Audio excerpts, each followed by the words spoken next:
አንድ ዓሊም ወይም ሼኽ ወይም ዳዒ ቁርአንና ሐዲስን አጣቅሶ ለሚያስተምረው አስተምሮት አንቀበልም ባዮች ይህን ሼኽ ወይም ዓሊም ወይም ዳዒ የሚያጠለሹበት የማጠልሻ ስም ወሃቢያ መሆኑን ታውቃላችሁ? ቢስሚላህ አልሐምዱሊላህ ወሰላቱ ወሰላሙ ዐላ ረሱሊላህ። ውድ ወንድሞች እህቶች፣ በተለያየ አጋጣሚ እከሌ ወሃቢያ ነው፣ እከሌት ወሃቢያ ነች፣ እነከሌ ወሃቢያ ናቸው ወይም አንተ እሷ እየተባለ ሲወራ ሰምታችኋል ብዬ አስባለሁኝ። እስኪ አንድ ገጠመኝ ላንሳላችሁ። ታላቁ ዓሊማችን ሼኽ ሰዒድ አሕመድ ሙስጠፋ አላህ ይጠብቃቸው፣ እንዲሁም ታላቁ ሼኻችን ሼኽ ሙሐመድ ዘይን ዘህረዲን አላህ ይጠብቃቸውና ከዚህ ቀደም ደግሞ በሐያት የነበሩ ሼኽ ዙበይር አላህ ይርሐማቸው ሶስት ሆነው የገጠማቸውን ገጠመኝ አጫውተውኝ አሁን ለእናንተ ማጋራት ፈለግኩኝ። ያ ምንድን ነው? ወሎ ኮምቦልቻ ላይ አንድ ክስተት ይከሰታል። ያም ክስተት እዛ ላይ በጣም ታላቅ ሼኽ ዓሊም ነበሩ። እኚህ ሼኽ ዓሊም ሰውን ያወግዙ ነበረ። ምን ሐቅን የሚናገር ሰው ቁርአንና ሐዲስን ጠቅሶ የሚናገርን ሰው ወሃቢያ ነው እክል ወሃቢያ ነው የሚል ሐሳብን ያንጸባርቁ ነበረ እና በአካባቢ ደግሞ ያለው ማህበረሰብ አብዛኛው ሙስሊም በሚባል መልኩ ጠጅ ቤት ነበራቸው። ሴቶቹ ሴተኛ ዳሪ ነበሩ። ሰው ሰላት አይሰግድም፣ ከመስጂድ ርቋል። በጣም የከነከናቸው ቃልቻዎች ዑለማዎች ሰብሰብሉና ምንድነው የኛ ድርሻችን? ሰላት ማይሰግደው ሁሉ በሞተ ጊዜ ብቻ ጀናዛ ወደኛ ይመጣ ምን ሰግደው እንዴ? እኛ እንደነከሌ ፍትሃት አድራጊዎች ነን እንዴ?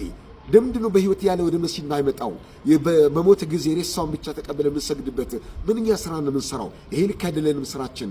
ስለዚህ ለህዝብ አንድ ነገር ማወጃ አለብን ብሎ ይስማማሉ።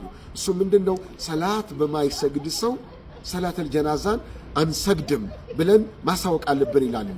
ቃልቻዎች ሰብሰብ ብለው ዑለማዎች ይህን ሐሳብ ይስማሙና ታላቁ ሼኽ ጋር ሂደን እሳቸውን እናሳትፍ፣ እሳቸው የሌሉበት ተቀባይነት ላናገኝ እንችላለን ብለው ወደ እሳቸው ለሚተስማሙ እሳቸውም ጋር ሄዱ። ለእሳቸው ሐሳቡን አነሱላቸው። እሳቸው ምን አሉ? ይሄማ በጣም መፈልገው አይደለም፣ በጣም መመኛው አይደለም፣ እንዲሁም አንደኛ መፈርመው እኔ ነኝ ብለው አሉ። በእሳቸው አንደኛ ፈራሚነት የሌሎቹ ዑለማዎች ስም ተጨምሮበት አዋጁ ታወጀ፣ ለህዝብ ተነገረ። የዛኔ ህዝብ በጣም ተቆጣ። ማን ነው ይህ ህዝቡ? አስካሪ መጠጥ ቤት ያለው ሴተኛ ዳር የነበረው ያ ሁሉ በጣም ይቀየምና ምን ያደርጋል?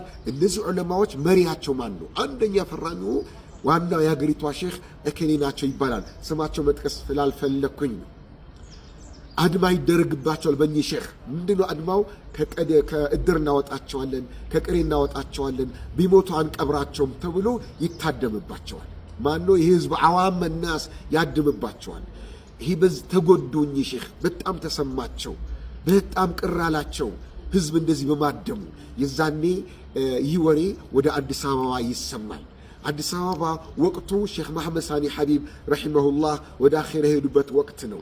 ይህን ወሬ ሲሰሙ እነዚህ ታላላቅ ዑለማዎች ቅድም ስማቸው የጠቀስኳቸው ዑለማዎች በዚህ ሼኽ የቀሩም ጭምር ነበሩና እንዴት ሰው ያደምባቸዋል ብለው ሰብሰብ ብለው ኮሚቴ ነገር አዋቅረው በወቅቱ ሚኒባስ፣ በአሁኑ ሰዓት ሚኒባስ የምትባለው መኪና ሞልተው ይመጣሉ ጉዳዩን ለመመልከት ወደ ቃሉ ኮምቦልቻ መጥተው ህዝብን ሰብስበው ሲያናግሩ መጀመሪያ ያገኙት ሼኹን ነበር፣ ዑለማዎችን ነበር። መስጂድ ለብቻ ምንድነው የተከሰተው ምንድነው የሆነው ለማጣራት የዛኔ ምን አሏቸው? እኚህ ሼኽ እንዲህ ይሏቸዋል። ሼኽ ሰዒድ አሕመድ ሙስጠፋ ይተው ሼኽ ሰዒድ መጣህ ወይ? ሼኽ ዙበይርን መጣችሁ ወይ? ልጆቼ አለቀሱ እኛን ሲያገኙ። የዛንኛ በምስጥር እሳቸው ብቻቸው ዑለማዎች ብቻ ባለንበት እና ምንድነው የሆነው? ወሃቢያ አሉኝ እኮ፣ ከእድር አወጡኝ እኮ፣ አንቀብርም ብሎ አሉ፣ እንዲህ አደምብኝ እኮ ሲሉን እኛ እንዲህ አልናቸው። እንግዲያውስ እርሶ ከዚህ ቀደም ሐቅን የሚናገር ሰው ወሃቢያ ሲሉ አልነበረም ወይ? ሰው ላይ የሚባለው ነገር እርሱም ላይ የደረሱ እኔንም እኮ ወሃቢያ ብለው አሉኝ። ሰላት ስገዱ በማለቴ እኔንም ወሃቢያ ብለው አሉኝ። እንግዲያውስ ይሄ ለእርሶ ጥሩ ነው። እንኳን ጥሩ አልወት። ለምን ድሮ ነበር ማስተማር የነበረባችሁ ማሳወቅ የነበረባችሁ? አሁን ስትናገሩ ይሄ መጣ። ሐቅን የሚናገር ሰው ነው ወሃቢያ የተባለ ያለው ድሮም ቢሆን ብለው ተነጋገሩ አሉን። ከዛ ህዝብ ሰበሰቡና ደግሞ ለህዝቡ ምን አልዋቸው? እኚህ ሼኽ መሻይኾች እናንተ ህዝቦች ሆይ እኚህ ሼኽ እኚህ ዓሊም ማለት አይደለም ለእናንተ እንደቃሉ እንደ ወሎ አይደለም ለኢትዮጵያ የሚበቁት ትልቅ ዓሊም ናቸው። እንዴት በሳቸው አድማ የምታደርጉት? እሳቸው የተናገሩት እኮ አላህ የተናገረው ነው፣ ነብዩ የተናገሩት ነው። ምን ማለታችሁ ነው? ህዝብን ውቅስ አድርገው ህዝብና ዑለማዎችን አስታርቀን ተመለስን ብለው አሉ። አዎ ይህ ነው ሐቁ። በቁርአንና በሐዲስ ያለን ሐቅን እውነታን የሚናገር የሚያስተምር ሰው ነው ወሃብያ የተባለ ያለው ይላቸዋለሁ።